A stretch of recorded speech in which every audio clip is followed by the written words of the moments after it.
Buenas tardes, preciados compañeros, estimado profesor. Hoy voy a exponer sobre un video sobre Qumran y los manuscritos y los rollos del Mar Muerto. Para eso he preparado unas diapositivas.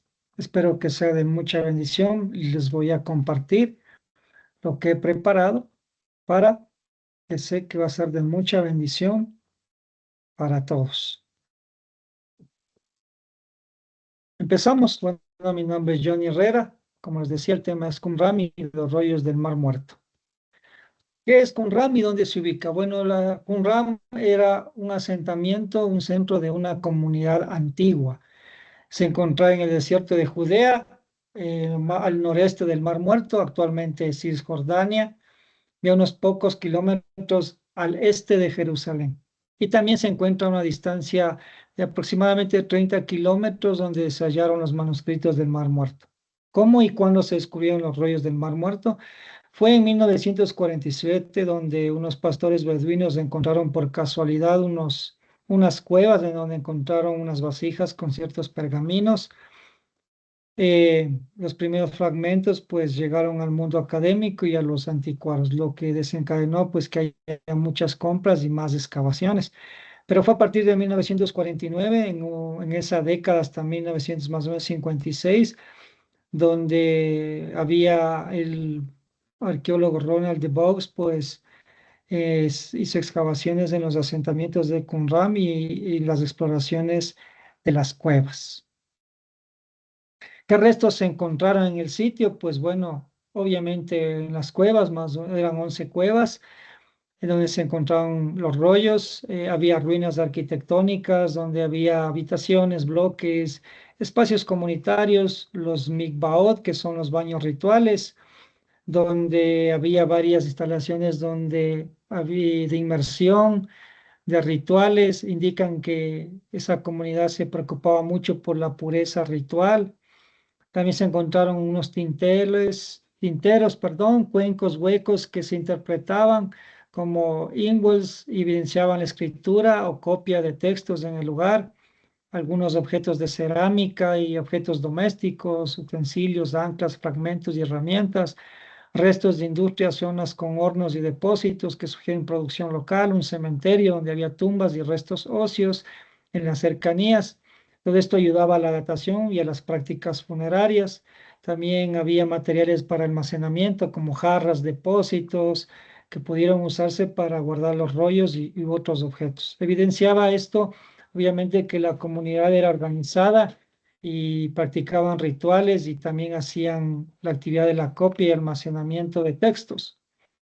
Pues, ¿qué información se proporcionó sobre la comunidad que habitó allí a través de esos descubrimientos, de esos arqueológicos? Pues que tenían prácticas de pureza y ritual cuidadoso, poseían especialistas en escritura y obviamente la copia, vivían en reglas comunitarias, tenían también expectativas escatológicas y militares, porque se encontraron rollos de la guerra, donde revelaban visiones de conflicto final y esperanzas mesiánicas.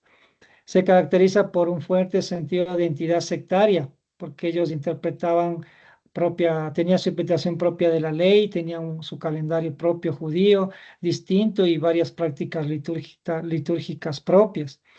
Eran económicamente autosuficientes porque se evidenciaba que tenían actividad agrícola, industrial y almacenamiento.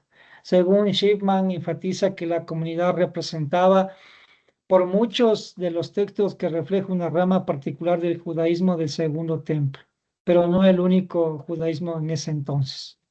¿Qué contienen los rollos?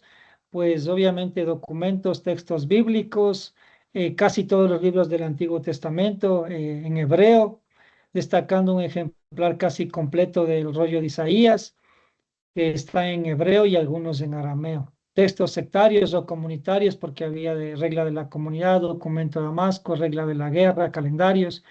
También había ciertos comentarios bíblicos del Pesarín o Pesharim, que eran interpretaciones versículo a versículo aplicadas a la comunidad de su historia.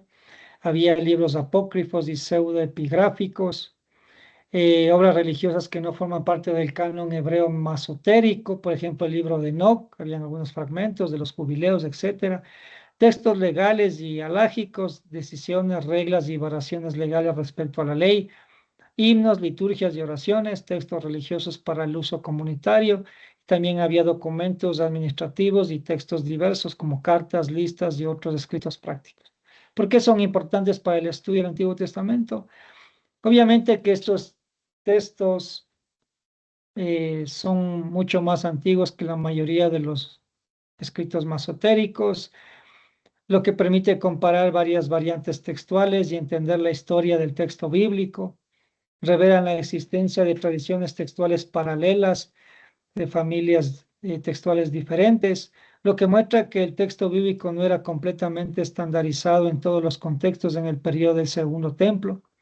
Aportan materiales litúrgicos y comentarios que iluminan cómo se leía e interpretaba la escritura.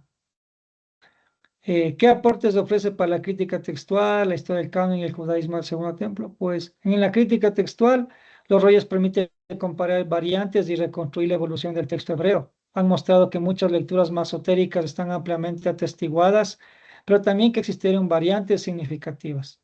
El Isaías del Qumran, por ejemplo, es muy cercano al texto masotérico, pero otros libros muestran lecturas alternas.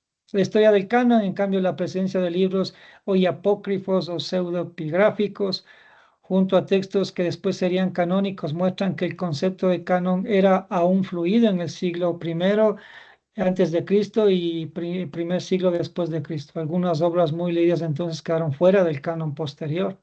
El judaísmo del Segundo Templo ofrece una foto directa de la diversidad religiosa, prácticas, calendarios, interpretaciones legales y expectativas escatológicas, demostrando que el judaísmo del periodo era plural y pluriforme. ¿Cómo han cambiado o confirmado los roles la comprensión de los textos bíblicos? En la confirmación de estabilidad y variabilidad para algunos libros, ejemplo el de Isaías, se ha confirmado una notable estabilidad textual, para otros se ha mostrado mayor fluidez y variantes. Existe una mayor apreciación de la transmisión textual. Los rollos obligaron a ver la transmisión del texto bíblico como un proceso histórico con múltiples tradiciones, no como única línea inmutable.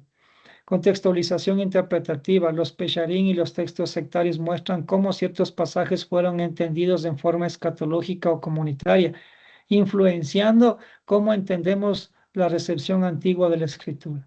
¿Qué desafíos o debates han surgido? Obviamente la identidad de la comunidad de Qumran, la hipótesis tradicional de que los habitantes eran eseños, ha sido defendida por muchos, pero también muy cuestionada. La procedencia de los rollos, discusión sobre si todos los rollos pertenecían a la comunidad local o si parte provino de bibliotecas externas traídas para esconderlos. También la interpretación teológica, los textos muestran creencias que a veces chocan con reconstrucciones previas del judaísmo del periodo, por ejemplo, la concepción mesiánicas múltiples, lo que obliga a reevaluar teorías sobre el origen del cristianismo y corrientes judías. Autenticidad y conservación. En distintos momentos surgieron disputas por falsificaciones aisladas y por la mejor forma de conservar y restaurar los fragmentos. Implicaciones para los estudios bíblicos actuales, la crítica textual, los manuscritos del Qumran, más de 1000 años más antiguos que los códices masotéricos medievales, confirman en gran medida la fidelidad de la transmisión del texto bíblico, pero también revelan variantes significativas. Esto demuestra que en la época del Segundo Templo coexistían múltiples formas textuales. En el canon bíblico, el hallazgo de libros apócrifos y pseudoepigráficos junto a textos hoy canónicos indican que el concepto de canon aún no estaba cerrado. Los estudios actuales deben reconocer que la formación del canon fue un proceso más complejo y gradual. Historia del judaísmo y del cristianismo primitivo. Los textos sectarios muestran la diversidad del judaísmo del Segundo Templo, con corrientes distintas como los esenios, fariseos, saduceos. Esto ayuda a situar los orígenes del cristianismo en un contexto judío plural, con debates sobre pureza, mesianismo y ley. Hermenéutica bíblica, los Pesharim revelan cómo se interpretaba la escritura en clave actualizada, aplicando a la historia de la comunidad. Esto ha influido en los estudios sobre cómo los primeros cristianos y rabinos leían la Biblia. Pues eso es lo que puedo comentarles sobre lo que se hizo. Espero que haya sido de mucha bendición. Dios les bendiga.